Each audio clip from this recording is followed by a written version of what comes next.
Hockey শিখলে ঢুকে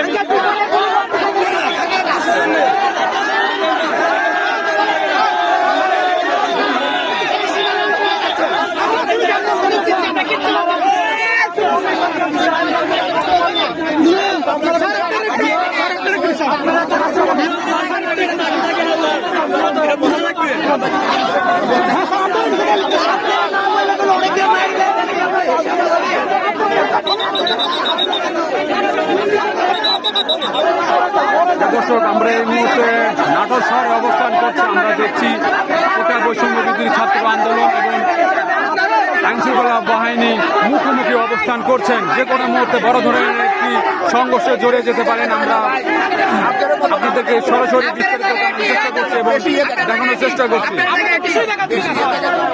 সাধারণ ছাত্র আন্দোলন এবং প্রশাসন আইনশৃঙ্খলা বাহিনী মুখোমুখি সংঘর্ষ লেগে যেতে পারে যে কোনো মুহূর্তে।